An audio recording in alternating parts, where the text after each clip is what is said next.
Hello, good evening everyone. मैं doctor Swati Sharma English सूत्रा में आप सभी का स्वागत करती हूँ। कैसे हैं आप सभी? उम्मीद करती हूँ आप लोग तैयारी अच्छी चल रही है। और कल से नवरात्र जो है हो रहे हैं, तो माँ से आशीर्वाद लेकर तैयारी की और बढ़िया तैयारी और बढ़िया करिए। और इसके अलावा ईद आने वाली है, कि आप सभी को शुभकामनाएं। इसके साथ ही मैं आप लोगों को बता दूं कि आज हम लोग द फॉरसाइट सागा पार्ट 2 करेंगे। उसमें मैंने इससे पहले आप लोगों को कहानी सुनाई थी द मैन ऑफ प्रॉपर्टी की। और चूंकि ये एक समझने में थोड़ा सा स्टूडेंट दिक्कत आती है, तो मैंने सोचा सागा पूरा करवा दिया जाए। तो ये है हमारी पेनेशिया सीरीज का पार्ट 20 है। और ये हमारी डिटेल सीरीज चल रही है। लेकिन आप जो पेनेशिया सीरीज यानी कि 40 डे स्ट्रैटेजी शुरू होगी, वो अप्रैल से स्टार्ट होगी, फ्रॉम द 1 अप्रैल।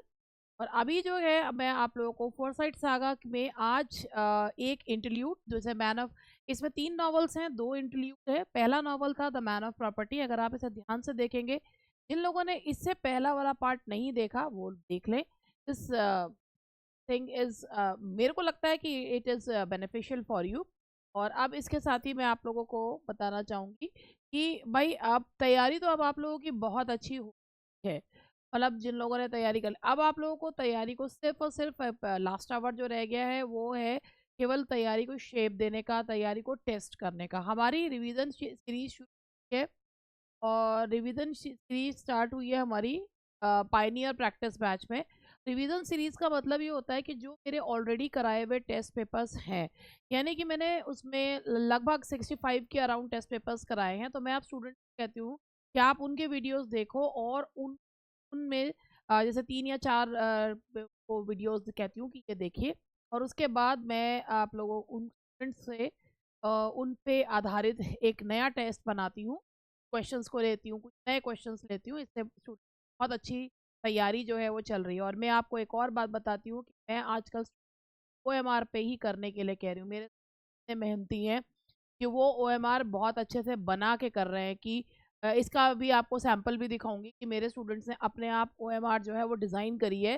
जिस तरीके की मतलब ओरिजिनल OMR होती है, वैसी ही उन्होंने डिज़ाइन करके उसी पर ही जो है वो काम कर रहे हैं। हाथ से बनाकर OMR पे काम कर रहे हैं कि क्योंकि ये पेपर पेन पेपर मोड में होता है। और कई बार होता है आपकी तैयारी बहुत अच्छी होती है, आप पेपर बहुत अच्छा दे के आते हैं, लेकिन गलती क्या कर देते हैं, कभी रोल नंबर भरने में गलती कर देते हैं, कभी जो है वो बुकलेट सीरीज नहीं भरते हैं, कभी क्वेश्चन सीरीज नहीं भरते हैं, कभी जो वर्ग होता है बालक या बालिका वर्ग वही भरना भूल जाते हैं। तो इससे क्या होता है, कॉपी चेक ही नहीं होती है। तो आप भी अगर सही तैयारी करना चाहते हैं, तो आप लोगों को भी OMR पर ही प्रैक्टिस करनी चाहिए। एंड OMR वही होनी चाहिए जैसी पी के एग्जाम में आती है, यानी कि TGT PGT के एग्जाम में आती है। ये नहीं कि कहीं पर नाम लिखा हुआ हो, कहीं पर जो है आपके पिताजी का नाम माताजी का नाम पूछ रखा हो। जिस तरीके की चीज़ें आती नहीं वो करने से कोई फ़ायदा नहीं है। तो अगर एग्ज़ाम का प्रेशर देखना चाहते हो अपने ऊपर, तो उसको वैसे ही करो, क्योंकि एक छोटी सी गलती आपको अपने सपने से दूर कर सकती है। मुझे तो इतना ही कहना था। बाकी मैं आप लोगों को ये बताना चाहूँगी, ये पाइनियर प्रैक्टिस बैच है। जो लोग हमारे साथ रियल लाइफ टेस्ट को देख करना चाहते हैं, वो प्रेशर फील करना चाहते हैं, उनका इंग्लिश सूत्रा पे बहुत स्वागत है। और वो लोग इंग्लिश सूत्रा पे आकर कोई ऐप को डाउनलोड करके, और अगर ऐप डाउनलोडेड है तो स्टोर में जाकर वो लोग पाइनियर प्रैक्टिस बैच ले सकते हैं। जो PGT की तैयारी कर रहे हैं वो स्कोपम प्रैक्टिस बैच ले सकते हैं। स्कोपम में क्वेश्चन पेपर्स की PDFs हैं, और साथ के साथ ही उनका जो सोल्यूशन है वो डल जाता है। और इसमें ये लाइव क्लासेस चलती हैं, इसके में स्कोपम में भी लाइव क्लासेस चलती हैं। ये PGT का प्रैक्टिस टेस्ट है, ओनली मेंट फॉर PGT के राइटर्स ही इसमें करवाए जा रहे हैं। और 2 राइटर्स इसमें नहीं है, गोल्सवर्दी एंड मिल्टन इसमें नहीं है। तो इसमें PGT के ही राइटर्स है, ग्रामर है, सब कुछ इसमें है। इसके अलावा जो पाइनियर वाला है ये TGT का है। लेकिन चूंकि इसमें TGT वाले भाई वो PGT के राइटर्स इसमें नहीं है, लेकिन इसमें राइटर जो PGT के राइटर्स है, ग्रामर है, लिटरेटर्स के क्वेश्चन हैं, एवरीथिंग प्रीवियस ईयर क्वेश्चन सब कुछ जो है। मतलब मेरा मतलब मानना ये है कि कोई भी चीज़ ऐसी ना छोड़ो कि स्टूडेंट्स वहाँ जाके ये कहे। अब देखो भैया, किसी का मन ही कर रहा हो कि मुझे तो छोड़ना ही है, मैडम ने पढ़ा रखा मगर मेरे को मैडम के नाम पे बट्टा लगाना ही है, तो मैं कुछ नहीं कर सकती। लेकिन मैं अपनी तरफ से पूरी कोशिश ये कर रही हूँ कि आप लोगों को बेस्ट से बेस्ट दे सकूँ। और दोनों ही इनकी कम कीमत देखो, किसी को तो 200 रुपये 300 रुपये भी ज़्यादा लगते हैं, और किसी को, मेरा मानना ये है कि अगर देखिए ये मेरे सबसे ज़्यादा जो है ना सस्ते कोर्सेज हैं, और इनमें ऐसा नहीं है क्वालिटी से कॉम्प्रोमाइज़ किया गया है। पायनियर प्रैक्टिस बैच 1599 और 1899, यानी 1899 में आपको पार्ट टू विक्ट्री बुक भी मिलती है, और 1599 वाले में क्वेश्चन पेपर्स मिलते हैं। 1899 में क्वेश्चन पेपर और बुकलेट दोनों बुक दोनों मिलती है। कोपम है 1099 यानी कि 1100 का, लेकिन उसमें सिर्फ पीडीएफ्स हैं। चलिए अब इसी के साथ मैं अपना जो है मैं आज आपको जो नॉवल की मैं बताऊंगी ये आज मैं आपको पहले इंटरल्यूड के बारे में बताऊंगी। जो इसका इंटरल्यूड है, द मैन ऑफ प्रॉपर्टी तो हम लोग कर चुके हैं। अब इसका जो इंटरल्यूड है वो हम लोग डिस्कस करेंगे।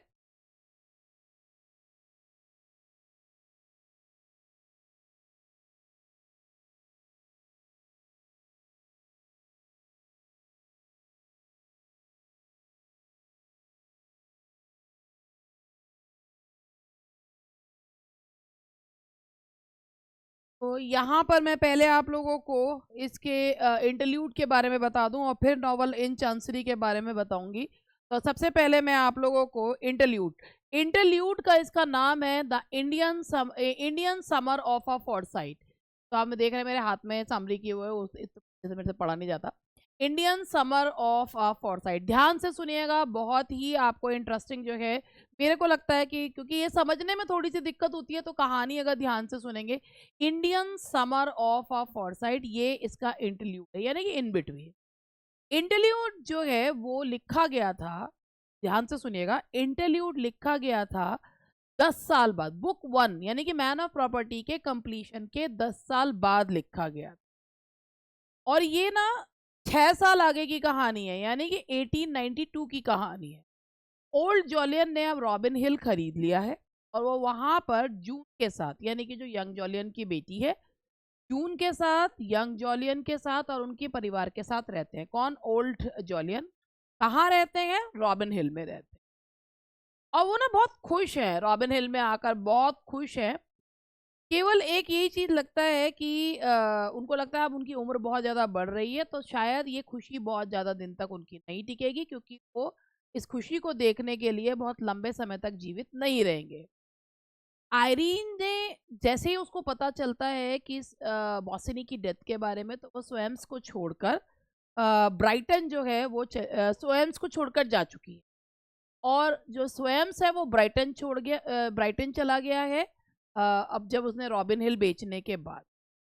एक दिन ओल्ड जोलियन जो हैं वो अपने डॉग को वॉक पर लेकर जाते हैं, और उनको वहां पर आयरीन जो है वो दिखाई देती है।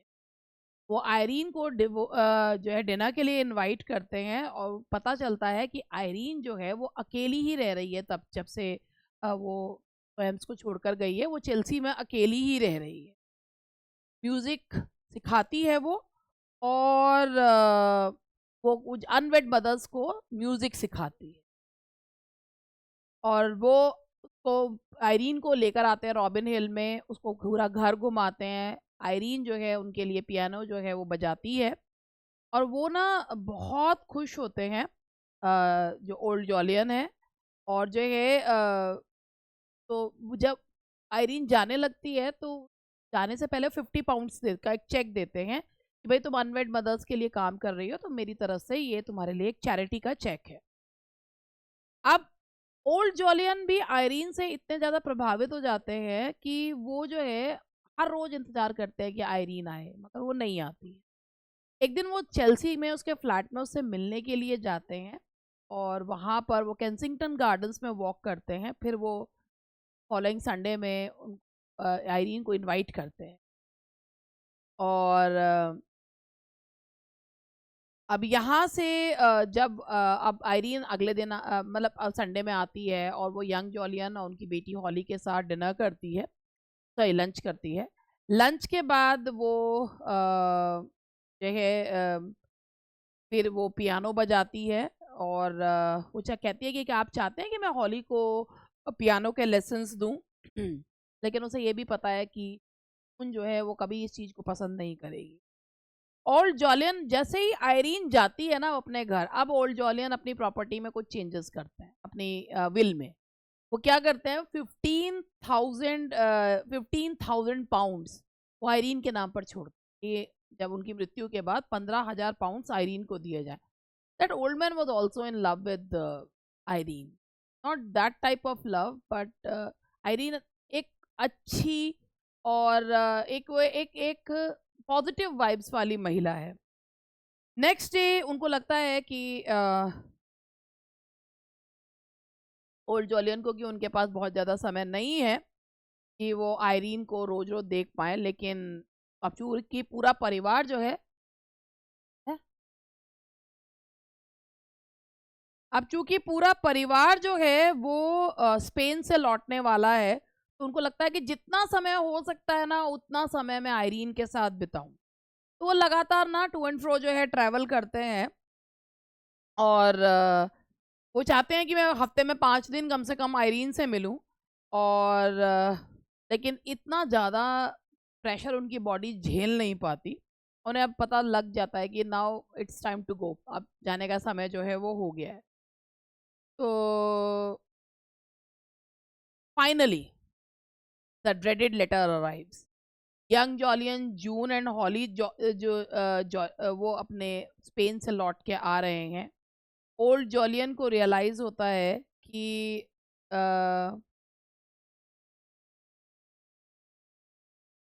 जो है कि अब उनका जाने का समय जो है वो आ गया है। जब आयरीन को पता चलता है कि जून लौट कर आ रही है, तो वो उनसे मना कर देती है कि मैं नहीं आऊँगी अब आपसे मिलने। मतलब ड्रेडेड लेटर जो आया था वो ये आया था कि ये लोग तीनों लोग लौट रहे हैं, जून और यंग जॉलियन और जॉली। तो अब वो बेचैन हो जाते हैं ओल्ड जॉलियन, क्योंकि वो बहुत ज़्यादा पसंद करने लगे हैं आयरीन को, और वो चाहते हैं कि वो उनके आसपास ही रहे। खैर वो तो हो नहीं सकता। और अब जैसे ही आयरीन को पता चलता है जून लौट कर आ रही है, तो ऑब्वियसली उनके बीच में एक अलग ही तरह की टेंशन है। तो वो जो है कहती है कि अब नहीं आऊँगी मैं। और वो इससे कहते हैं, ओल्ड जॉलियन कहते हैं, बस एक बार मुझसे मिलने के लिए आ जाना। और वो उसे मिलने के इंतजार में बेंच पर बैठते हैं ओक ट्री के नीचे, और सो जाते हैं कभी ना उठने के लिए।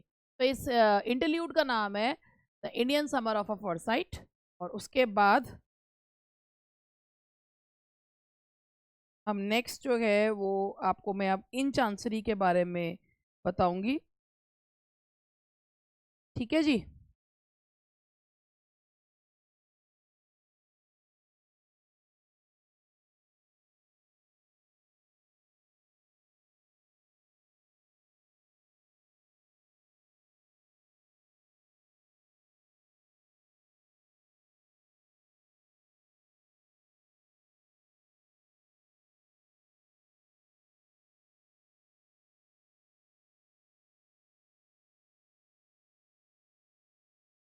नाउ अब हमारी जो स्टोरी है वो आगे बढ़ती है इन चांसरी की, और इसकी एक 3 पार्ट्स में नॉवल है।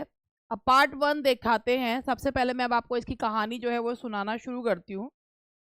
इन चांसरी बुक सेकंड जो कि इसका नॉवल है, बुक पार्ट फर्स्ट में है। ये इंटरल्यूड के 2 साल बाद लिखी गई। इंटरल्यूड जो लिखा गया था वो 10 साल बाद लिखा गया था, और ये इंटरल्यूड के 2 साल बाद लिखी गई है। और कहानी शुरू होती है 1899 से। ओल्ड जॉलियन की मृत्यु को अब 7 साल बीत चुके हैं। अब स्वयंस को दिखाते हैं कि ही इज नाउ 45, 45 साल का हो चुका है। स्वयंस जो है वो 45 साल का हो चुका है। फाइनेंशियली उसने अपनी पोजीशन बहुत अच्छी कर ली है जब से आयरीन उसको छोड़कर गई है। दोनों ने लेकिन डिवोर्स नहीं लिया। अब ये कहानी 1899, मैंने बताया था आपको 1892 से की कहानी थी। अब ये 1892 की कहानी है। और 7 साल ओल्ड जॉलियन की डेथ को हो चुके हैं। स्वयं नाउ 45 ईयर्स का हो चुका है। आयरीन और वो इतने सालों से अलग रह रहे हैं, मगर दोनों ने अभी तक डिवोर्स नहीं लिया है। और लेकिन इस बीच में स्वयंस की मुलाकात एक फ्रेंच लड़की से होती है जिसका नाम है एनेट, जिसकी मदर एक रेस्टोरेंट चलाती है। और एनेट जो है अपनी मदर के रेस्टोरेंट में अकाउंट्स देखने का काम करती है। तो वो सोचता है कि ये लड़की अच्छी है, सुंदर भी है और बिजनेस माइंडेड भी है। तो अगर उससे शादी हो जाती है तो वो एक्चुअली वो बहुत प्रैक्टिकल है स्वयं, तो वो शादी करने के बारे में भी इसलिए सोच रहा है just to have a male heir, एक मेल एयर जो है वो उसे मिल जाए। लेकिन वो सोचता है कि जब तक डिवोर्स नहीं होगा तब तक शादी कैसे होगी, और वो कहता है कि और अगर डिवोर्स के बारे में पता चला तो बड़ा स्कैंडल बहुत होगा। तो यहाँ पर है, और यहाँ से मैंने बताया कि स्वयंस की एक बहन है जिसका नाम है विनीफ्रेड। विनीफ्रेड के भी जो हस्बैंड है वो बहुत हैंडसम है, लेकिन मॉन्टेग डार्टी, लेकिन वो बहुत ही निकम्मा किस्म का आदमी है जो अपनी वाइफ को पीठ पीछे धोखा दे रहा है। वो एक डांसर के मतलब उसका एक अफेयर है एक डांसर के साथ, और स्पेनिश डांसर के साथ। विनीफ्रेड का एक बेटा है जिसका नाम है वॉल डार्टी, ठीक है। और जो है यहाँ ये जो मिस्टर डार्टी हैं, ये बहुत ही ज़्यादा he is good for nothing. वो अपनी ही पत्नी के गहने चुराते हैं, पर्ल्स चुराते हैं, क्योंकि वो एक जो है घोड़े पे पैसे लगा के हार चुके हैं, तो अपनी स्पेनिश डांसर के साथ अफेयर कंटिन्यू रखने के लिए वो पर्ल्स चुरा के उसको दे देते। खैर यहीं से जो है, और अब वो ना केवल वो यहीं पर रुकते नहीं है मिस्टर डार्टी, वो सोचते हैं कि यार मेरी पत्नी, he is not happy with his wife, तो वो अब उस स्पेनिश डांसर के साथ भाग जाना चाहते हैं। और विनीफ्रेड को एक लेटर जो है वो मिलता है अपने ही हस्बैंड की तरफ से कि मैं तुम्हें छोड़ के जा रहा हूँ, और मेरी जितनी परेशानियां हैं सब कुछ है उसका कारण तुम हो। वही वाह, बहुत बढ़िया। मतलब अफेयर तुम चलाओ, उसके अपनी पत्नी के पल्स तुम चुराओ, लेकिन तुम्हारी सारी परेशानियों की जिम्मेदार कौन है? तुम्हारी पत्नी। ठीक है जी। तो वो उसको अपनी कहता है कि मैं छोड़ के जा रहा हूँ। अब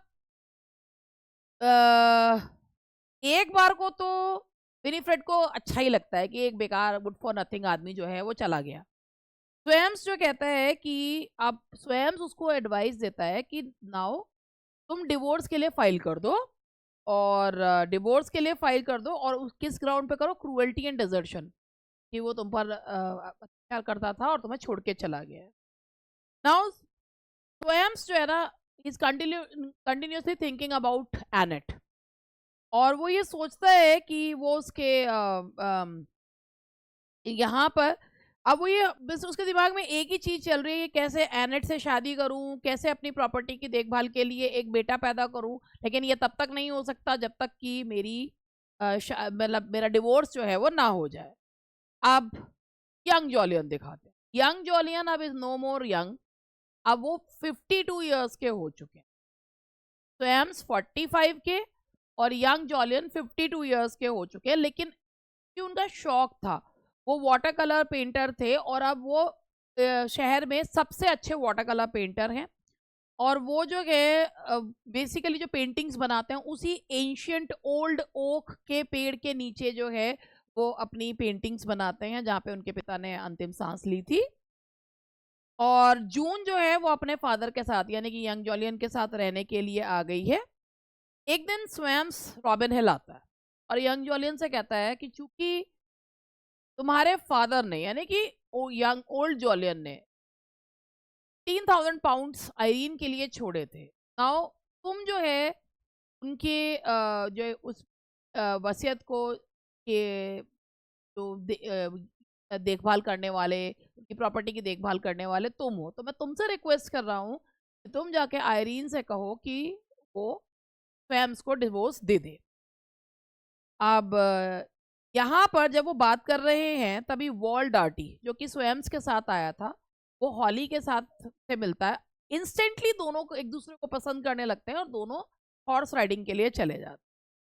अगले दिन जॉलियन आयरीन के पास जाता है, स्वयं का मैसेज उसको देता है। वो कहता है, मैं वो आयरीन कहती है मैं तो बिल्कुल तैयार हूँ डिवोर्स के लिए, मगर डिवोर्स का ग्राउंड तो तैयार नहीं हो रहा। अब डिवोर्स का ग्राउंड उस समय क्या हुआ करता था? डिवोर्स का ग्राउंड हुआ करता था कि if any of the partner, दोनों में से अगर कोई भी पार्टनर जो है वो चीटिंग कर रहा है या किसी और के मतलब चीटिंग कर रहा है, शादी में रहते हुए किसी और को जो है मतलब डेट कर रहा है या फिजिकल रिलेशंस हैं, तो ही डिवोर्स का आधार बनता था। अब वायरिन कहती है कि जब से वो अपने हस्बैंड से दूर रह रही है उसका तो किसी के साथ कोई अफेयर चल ही नहीं रहा है, तो डिवोर्स का ग्राउंड क्या बनेगा? तो जॉलियन जो है ना आयरीन को देख के, although he is 52 years old, मगर वो ना वो he is head over heels, love तो नहीं कह सकते बट वो बहुत smitten, he was completely smitten कि इतनी सुंदर थी आयरीन की वजह से। और जो मेन थे दे वर completely captivated by the beauty of Irene. In the same way, वो भी he was completely captivated young Jolyon. अब वॉल एंड हॉली जो है वो अपने 2 घंटे की राइड फिनिश करते हैं, दोनों एक दूसरे को बहुत पसंद करने लगते हैं और एक नए अफेयर की शुरुआत जो है वो हो जाती है। अब अगले दिन स्वयम्स जो है वो एनेट को और उसकी मदर को अपने घर पर इनवाइट करता है, अपने आर्ट वर्क्स दिखाता है, जैसा ना जिसको जो चीज। अब आप एक बात बताओ, अगर आप किसी को अपने घर बुलाओ और आपके जो प्राइज्ड पोजेशंस है, जैसे आजकल ना जो गेमिंग वाले होते हैं वो लोगों को दिखाने के शौक होते हैं, अब मेरे जैसे लोग हैं उन्हें कोई गेमिंग वाली चीजें दिखाई जाए हमें समझ में ही नहीं आएगी, हम उनकी तारीफ वैसे कर ही नहीं पाएंगे, वाव वाव भी नहीं कर पाएंगे। तो इन ऐसे ही एनेट और उसकी मदर को जो है वो अपने घर पर बुलाता है अपनी आर्ट कलेक्शन दिखाने के लिए। अब एक बात ये समझिए, आर्ट कलेक्शन को एडमायर वही कर सकता है जिसको उसकी समझ होगी, और जिसको समझ नहीं होगी ना वो उसको एडमायर कर ही नहीं सकता। तो सब बहुत जल्दी समझ में आ जाता है कि इनका जो क्लास है ना वो बहुत लो क्लास है, और इनको आर्ट की कोई भी नॉलेज नहीं है। मगर जब वो कहता है एनेट की मदर से कि क्वाइट रिच, तो एक वही इम्पैक्ट उनके ऊपर पड़ता है जो वो देखना चाहता है। खैर कभी न्यूज आती है कि बोआ वॉर जो है वो छिड़ गया है। अब बोआ वॉर छिड़ गया है तो उनको उसको लगता है कि यार ये तो कुछ महीनों की बात है, सेटल वॉर जो है वो खत्म हो जाएगा। आयरीन रॉबिन हिल जाती है और अब यहाँ अब इससे पहले एक और चीज होती है। अब स्वयं सोचता है क्यों ना मैं आयरीन से मिलके पूछ लूं कि डिवोर्स के लिए उसके क्या ग्राउंड्स है, क्या चाहती है वो। अब जब वो मिलने के लिए जाता है ना उससे, अचानक से उसकी सुंदरता को देखो तो यार इतने साल बाद भी वो इतनी सुंदर है, वो उसके दिमाग में एक ख्याल आता है कि मैं क्यों इसे छोड़ूं, तो ना यही मेरी पत्नी जो है, मेरी पत्नी है, मेरे पास वापस लौट के आ जाए। और वो उसे कन्विंस करने की कोशिश, मतलब वो उसके मतलब सोचता है कि मैं इसे कन्विंस करूंगा। तभी उसके ख्यालों पर एक झटका लगता है जब पता चलता है कि बोर वॉर जो है वो शुरू हो गया है। आयरीन जो है वो रॉबिन हिल जाती है, यंग जॉलियन को बताती है कि इस तरीके से मेरे साथ हुआ और मैं स्वयं स्वयं से मिलने के लिए आया। अब यंग जॉलियन भी इस चीज से थोड़ा सा अपसेट हो जाता है। खैर पार्ट 2 स्टार्ट हो रहा है। जॉली यानी कि ओल्ड जॉलियन का बेटा और वॉल दोनों ही ऑक्सफोर्ड में हैं। पढ़ने की जगह दोनों के दोनों जो है हाई क्लास स्नॉबरीज जो हैं वो ज़्यादा करते रहते हैं, और दोनों एक दूसरे को बिल्कुल भी पसंद नहीं करते। कौन? यंग जॉलियन का बेटा जॉली और विनीफ्रेड का बेटा वॉल डर्टी। ठीक है, यानी कि होने वाले जीजा जी एंड साला एक दूसरे को बिल्कुल भी पसंद नहीं करते। जॉलियन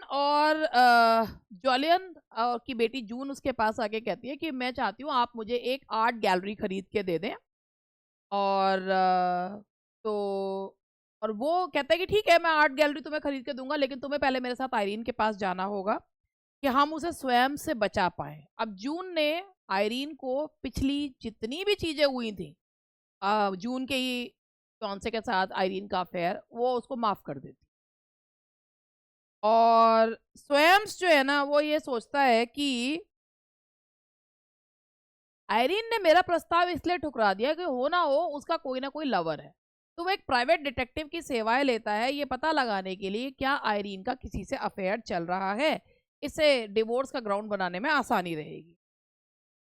नाउ आगे कहानी है, बोअर वॉर खिंच जाता है और फोर्साइट फैमिली जो है ना वो बोअर वॉर पर डिवाइडेड है, क्योंकि जो ओल्ड जनरेशन है वो ये सोचते हैं कि इस बोअर वॉर से हमारी इन्वेस्टमेंट्स पे बहुत फर्क पड़ेगा, जबकि जो यंगर जनरेशन है उन्हें इतना कोई भी खास फर्क जो है वो नहीं पड़ रहा है। और ऑक्सफोर्ड में जो वॉल डार्टी है वो ये कहता है कि बोअर्स को जो ये बोअर्स को ऑटोनॉमी जो है वो प्रोवाइड की जानी चाहिए। और वो फिर उसके बाद थोड़ी देर बाद कहता है कि वॉर तो ब्रिटिश को ही जीतनी चाहिए, चाहे गलत हो या सही हो। और इसके बाद दोनों लड़कों में, वॉल में और जॉली में, कुछ आपस में ड्रंक होते हैं, दोनों के दोनों आपस में बातचीत होती है। और वो जो है दोनों के दोनों जो है एक एक मतलब कहीं ना कहीं दोनों के बीच में इस बोअर वॉर को लेकर एक तनातनी हो जाती है। अब समर वेकेशन के दौरान जब जॉली जो है वो वॉल के साथ हॉली को घूमते हुए देखता है, तो उससे पूछता है कि भाई तुम इसके साथ क्या कर रही थी। ऑब्वियसली हर भाई को चिंता तो होती ही है कि बहन ना उसे इग्नोर कर देती है। पहली बार लाइफ में उसको लगता है अरे मेरी बहन ने मेरे कंट्रोल में नहीं है। इस बीच में जॉलियन जो है वो अपना पेरिस जाते हैं। और वो गए तो हैं अपने आर्ट वर्क के लिए, मगर वो से भी मिलना चाहते हैं, आयरीन से मिलना चाहते हैं। पॉल और हॉली का अफेयर जो है वो चल रहा है। जनवरी में विनीफ्रेड केस लगा देती है और कि कोर्ट में केस जो है वो पहुंच जाता है। तो जज जो है ना एक ऑर्डर रिलीज करते हैं कि डार्टी जो है वो घर लौटा है। अगर नहीं लौट के आता है तो ऑब्वियसली वो कोर्ट का ग्राउंड जो है बन जाएगा डिवोर्स के लिए। और ये विनीफ्रेड को पता है कि डार्टी कभी लौट कर नहीं आने वाला। और इस बीच में जो वॉल डार्टी है वो हॉली को प्रपोज कर देता है, वो उससे शादी करना चाहता है। और हालांकि ये प्रपोजल जो है वो जॉली को बिल्कुल भी पसंद नहीं आता।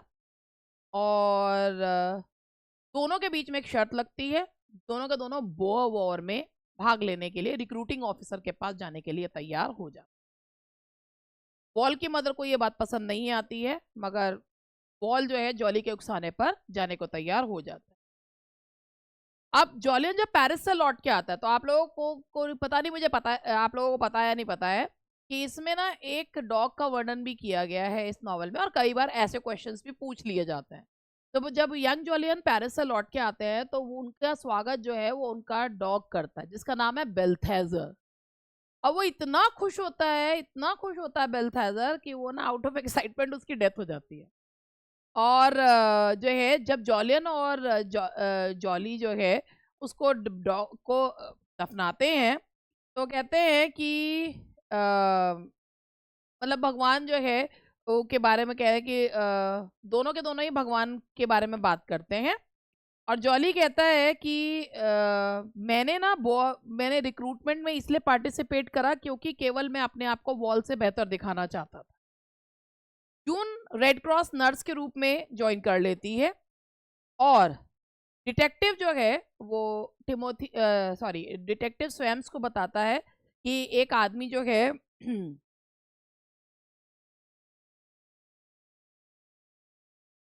डिटेक्टिव स्वयम्स को बताता है कि एक आदमी से मिलने के लिए आया था, मगर जो हुलिया बताता है वो स्वयम्स का था। तो ये केस में कोई भी हेल्प करने वाला नहीं है। खैर, एक दिन विनिफ्रेड जो है अपनी बेटी इमोजेन के लिए ड्रेस खरीदने के लिए जाती है, और जब वापस लौट के आती है तो उसका हस्बैंड वापस आ गया होता है। तो उसको बड़ा आश्चर्य होता है, लेकिन फिर वो सोचती है अपने परिवार को स्कैंडल से बचाने के लिए वो अपने हस्बैंड को एक्सेप्ट कर लेती। लेकिन वो उससे कहती है कि मैं चाहूंगी कि तुम अपनी बेटी के सामने एक अच्छे फादर बन के रहो, और अगर ऐसा नहीं रहोगे तो मैं सारे बात तुम्हारी बेटी को बता दूंगी। बेटी मतलब पर्ल्स चुराने की और ऑल दैट। तो वो कहता है वो ढंग से बिहेव करने के लिए मान जाता। इस बीच में नाउ स्प्रिंग का सीजन जो है वो आ गया है। वॉल एंड जॉली युद्ध के लिए जा चुके हैं। नाउ डिटेक्टिव को अभी तक आयरीन के खिलाफ कुछ नहीं मिला। अब कहीं ना कहीं जो स्वयम्स है वो पेंडुलम की तरह उसकी स्थिति हो रही है, कभी एनेट के बारे में सोचता है तो कभी आयरीन को वापस पाना चाहता है। खैर, और के बाद एक बार ना वॉर कंटिन्यूड है और वो जो है जा रहा है। अचानक ना एक उग्र भीड़ उसको दिखाई देती है और वो लोग सेलिब्रेट कर रहे हैं एक important victory in bore war. तो उसको ना ये लगता है ये मॉब जो है ना कितनी ज्यादा डिस्पर्स्ड है, कितनी डिस्टर्ब्ड है। उन्हें कोई फर्क नहीं पड़ रहा कि यहाँ से स्वयं जो है वो जा रहे हैं। तो यही होगा एक दिन, यही उग्र भीड़ सोशल ऑर्डर को उखाड़ फेंकेगी। वो जो मेन ऑफ प्रॉपर्टी यानी कि जो लोग रईस लोग हैं ना, उन्हें उखाड़ फेंकेगी। अब पार्ट 3 शुरू होता है। स्वयं जो है फाइनली पेरिस जाने की सोचता है, और वो सोचता है कि अब मुझे फेस टू फेस आयरीन से बात करनी ही पड़ेगी। और वो आयरीन से मिलने के लिए जाता है और उसे कहता है कि तुम जो कहोगी मैं तुम्हारे लिए करने को तैयार हूँ, बस तुम मेरे पास वापस लौट आओ, मैं तुम्हें एक अलग घर दूंगा। और तो वो मना कर देती है, यार मुझे तुम्हारे पास आना ही नहीं है। तो वो अगले बहुत गुस्से में आता है और एक लेटर लिखता है कि मैं तुम्हारे और जॉलियन के लिए लाइफ मिजरेबल बना दूंगा। ठीक है। अब जब वो लंदन आता है तो प्राइवेट डिटेक्टिव जो है अभी भी उसको कोई सूचना जो है दे पाने में असमर्थ है। अब वो उसे एक प्राइवेट डिटेक्टिव से ये कहता है कि तुम ना फोकस जो करो वो आयरीन पे मत करो, यंग जॉलियन पे करो। अब स्वयं जो है वो फ्रांस में है जब जॉलियन को एक नोट मिलता है कि उसके बेटे जॉली को इंटेस्टाइनल डिसऑर्डर हो गया। जून रेड क्रॉस नर्स के रूप में जाने की तैयारी करी रही है। और अब यहाँ पर दोनों के जब मतलब जॉलियन भी सोच रहा है कि दोनों यानी कि हॉली और जून जो है वो चली जाएं वहां पर, लेकिन इससे पहले कि हॉली और जून जॉली को देखने के लिए जा पाते, जॉली की डेथ हो जाती और जॉलियन जो है बहुत ज़्यादा टूट जाता है। तभी उसे एक लेटर मिलता है आयरीन की तरफ से, और उसे कहती है कि हम मिल सकते हैं। जब उसे मिलने के लिए जाता है तो वो जो है कि मिक्स फीलिंग्स हैं। नाउ डिटेक्टिव जो है वो जॉलियन की आयरीन के साथ मीटिंग को रिपोर्ट करता है, और अब स्वयं कहता है कि ये जो मीटिंग्स हो रही है ना, इससे उसे कोर्ट में आसानी से तलाक मिल जाएगा। अगले दिन उसको नोटिस मिलता है जॉलियन को कि उसको बुलाया गया कोर्ट में डिवोर्स के लिए, आयरीन के डिवोर्स के लिए उसको भी मतलब जो है as a participant with Irene. वो पहले सोचता है कि वो केस नहीं लड़ेगा कि इस बीच में स्वयं को एक दूसरा विचार भी आता है कि अगर मैं आयरीन को डिवोर्स दे दूंगा तो जॉलियन के पास चली जाएगी, मेरे पास क्या बचा? मेरा घर उसने खरीद लिया, मेरी पत्नी भी उसी के पास चली जाएगी, तो मैं तो हार गया। लेकिन वो गुस्से में यंग जॉलियन के पास जाता है, दोनों के बीच में लड़ाई होने वाली होती है, तो खुद को कंट्रोल करता है। लेकिन हाँ, वो हारा हुआ महसूस जो है वो खुद को कर रहा है। आयरीन यंग जॉलियन को सांत्वना देती है, तो इसे दोनों का एक दूसरे के एक तो मतलब एक दूसरे के शोल्डर टू क्राई ओवर, वो एक दूसरे के लिए बन जाते हैं। खैर, अब स्वयं के फादर जो है ना वो उसे बोलते हैं कि डिवोर्स ले लो एंड प्रोड्यूस अ चाइल्ड जो इस संपत्ति को संभाल सके। I don't care about the scandal, बस डिवोर्स ले लो। नाउ पूरे परिवार से इस स्कैंडल को छुपाने के बावजूद भी स्कैंडल जो है वो सबके, अब स्कैंडल तो बात ही होती है ना, अच्छी चीजें बहुत देर में पता चलती हैं लेकिन स्कैंडल्स तो बहुत जल्दी पता चलते हैं। तो स्कैंडल जो है वो सबको पता चल ही जाता है। अब वो सबसे पहले स्वयं से सोचता है अब मुझे ना लॉ से रिटायरमेंट ले लेना चाहिए, क्योंकि जब मैं अपनी चीजें हैंडल नहीं कर पाया तो दूसरों को क्या हैंडल करूंगा, दूसरों के केस। तो वो लॉ से जो है वो रिटायरमेंट ले लेता है। नाउ अब यहाँ पे डिवोर्स के लिए जो है प्रक्रिया शुरू हो जाती है, और वो ये अभी सोच लेता है कि आयरीन से डिवोर्स के बाद मैं एनेट से शादी करूंगा, उसका जो फ्रेंच रेस्टोरेंट है उसकी मदर का वो मैं खरीद लूंगा, एक बेहतर स्टाफ के द्वारा वो रेस्टोरेंट चलवाऊंगा, क्योंकि मैं जो है प्रॉफिट में लाना चाहता हूँ उस चीज़ को। और ये भी पता चलता है कि वॉल ने हॉली से शादी कर ली है साउथ अफ्रीका में, और विनीफ्रेड को ये चीज़ बिल्कुल पसंद नहीं आती है। स्वयं उसे कहता है कि उनसे कहो साउथ अफ्रीका में ही रहें और वहां पर फार्मिंग करना शुरू कर दें। और स्वयंस जो है वो यहाँ पर ये भी कहता है कि एनेट के मदर को लिखता है कि उसका डिवोर्स का प्रोसेस जो है अब पूरा होने वाला है और वो जल्द ही एनेट से शादी कर लेगा। स्वयंस और एनेट की शादी होती है जनवरी 1901 में और दोनों एक दूसरे से प्यार नहीं करते हैं, बात पक्की है। दोनों ने एक दूसरे से अपने अपने मतलब की वजह से शादी करी है। एनेट एक लोअर क्लास को बिलोंग करती है, वो एक बहुत अमीर घर में आ रही है। स्वयंस ने शादी करी है कि बस उसको एक मेल एयर अपनी संपत्ति संभालने के लिए चाहिए। तो दोनों एक दूसरे से प्यार बिल्कुल नहीं करते हैं, no strings attached at all. अब कुछ के बाद ये दिखाते हैं क्वीन विक्टोरिया की डेथ हो जाती है, एक ग्लोरियस एरा का एंड हो जाता है। ये भी जो है हाइडी पार्क में उनके जो फ्यूनरल प्रोसेशन को देखने के लिए जाते हैं, वहां पर जॉलियन और आयरीन भी आते हैं। और जॉलियन और यहाँ पर जॉलियन और आयरीन भी आते हैं। स्वयं जो है अपनी नई पत्नी को सभी से इंट्रोड्यूस कराता है, लेकिन परिवार को एनेट ज्यादा पसंद नहीं आती है because of a French origin. And भैया ब्रिटिश जो है वो फ्रेंच को पसंद नहीं करता खास। बोअर वॉर खिंचता चला जाता है, वॉल जो है उसको अब वुंडेड हो जाता है, डिस्चार्ज कर दिया जाता है। एंड नाउ जॉलियन और आयरीन की भी शादी हो जाती है एट द मतलब अब 54 की एज में गॉट मैरिड। और सब कुछ लोग जो हैं अब ये शर्त लगा रहे हैं कि भाई पहले जो बच्चा है वो किसके होगा, आयरीन के होगा या एनेट के होगा। लेकिन इसमें बाजी मार लेती है Irene because she had conceived months before the wedding. तो उनके एक बेटा होता है यंग जॉलियन और आयरीन के, जिसका नाम है जॉन। और नवंबर में एक्सपेक्टेड डेट होती है इसकी स्वयंस और एनेट के बच्चे की।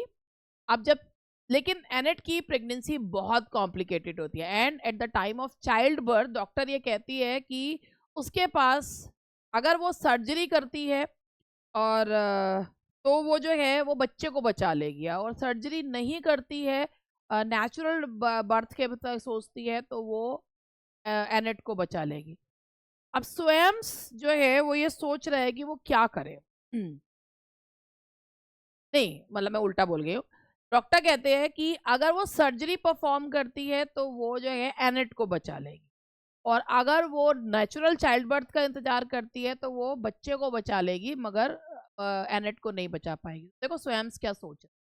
स्वयं सोचता है यदि उसकी यहाँ पर एनेट की जगह आयरीन होती तो वो सर्जरी को प्रेफरेंस देता क्योंकि वो आयरीन से बहुत प्यार। लेकिन दोनों ही कंडीशन में शर्त यही है कि चाहे सर्जरी हो या नेचुरल चाइल्ड बर्थ हो वो दोबारा माँ नहीं बन पाए। खैर वो कहता है कि आप अब वो जो है अब के बाद इसमें वहाँ पर वो बोलता है कि उसे डॉक्टर से डिसीजन लेने के लिए बोलता है। तो वो जो है कहता है कि सर्जरी कर दो, ठीक है। तो लेकिन जैसा मूवीज में होता है माँ और बच्चा दोनों ही बच जाते हैं, लेकिन उसको डिसअपॉइंटमेंट ये होता है स्वयं को कि उसके बेटा नहीं होता, उसके बेटी होती। उस बेटी को ना वो देख के थोड़ा सा उसको होता है कि यार मेरे को दोबारा वो उसके मतलब बच्चा अब हो नहीं सकता एनेट के, और बेटी उसके हुई है तो बड़ा उसको लगता है मतलब महसूस सा होता है। लेकिन ना जैसे वो छोटी सी बच्ची को देखता है ना तो उसके अंदर एक फीलिंग आती है, this little thing is mine, ये मेरी बच्ची है। उस बच्ची का नाम रखा जाता है फ्लेयर। फ्लेयर जो है उस बच्ची का नाम रखा जाता है। और आगे की कहानी जो है वो एक छोटा सा इंटरल्यूड है अवेकनिंग, और है पार्ट थर्ड है टू लेट, वो मैं सुनाऊंगी आपको इसके थर्ड पार्ट में। काफी लंबी कहानी हो गई है। दैट्स ऑल फॉर टुडे और मिलते हैं।